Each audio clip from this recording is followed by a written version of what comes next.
So let's walk through what a webinar funnel will look like.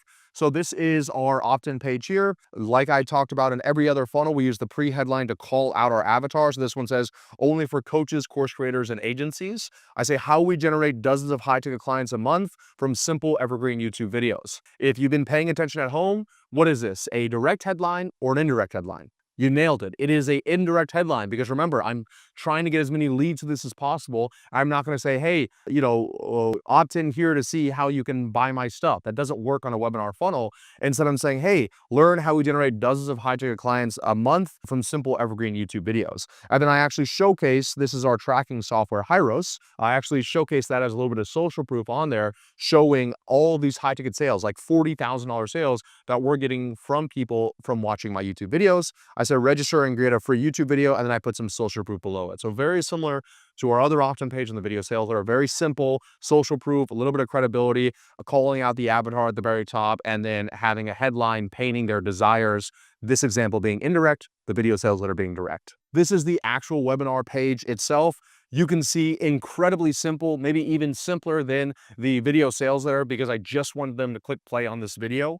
The title here says how we made $650,000 plus last month using a self-sustaining funnel. That's because honestly, this is just a screenshot from a variation of a headline I was testing on the opt-in page too. So I would not have this headline attached to the opt-in page I just showed you. I guess I just accidentally grabbed the wrong screenshot because we're always testing headlines. But this is just a great example of making sure that you have good consistency from the opt-in page and the webinar page. And then the only thing you can do on this page is read this headline and click the play button right here. That is absolutely it. And that gets you a high enough play rate that enough people are going to watch the webinar to stay long enough to get to the pitch, which for us is at the 48-minute mark, at which point there's going to be a button right below it that pops up and says, hey, enroll in the YouTube Launchpad today. And so in order to see that button, they have to watch long enough of that webinar, which goes back to why I say webinars can be a little bit challenging, because if you're not able to hold enough people's attention from 0 minutes to 48 minutes to where you drop the pitch, well, then you're going to have a hard time getting enough people to buy your products or services, right?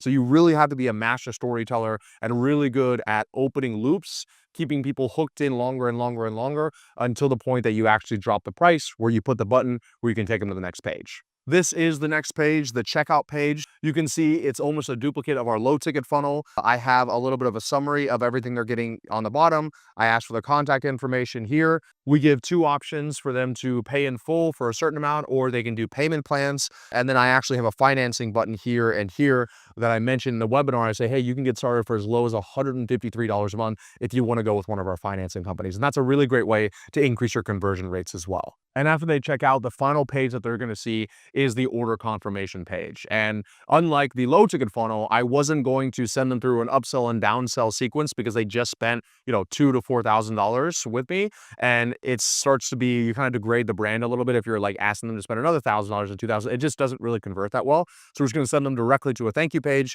at which point I ask them to review and sign the YouTube Launchpad proposal. Here's a great tip for you. If you're selling some kind of mid-ticket product, $2,000 to $4,000, to me, that is enough money to justify a proposal. You can use proposal software where you can just literally have people fill out name and their email, and will auto-fill the entire proposal for them so they can just click two buttons and sign it. Now you have a legally binding contract from them. And then the second thing that we do is we ask them to book their YouTube onboarding call, which once again, we use our mid-ticket products, $2,000 to $4,000 products, in order to ascend a certain percentage of people, anywhere from 10% to 25% of those people, into our high-ticket products and services. And so, the people that don't ascend, they get a great product and service for $2,000 to $4,000. They love it.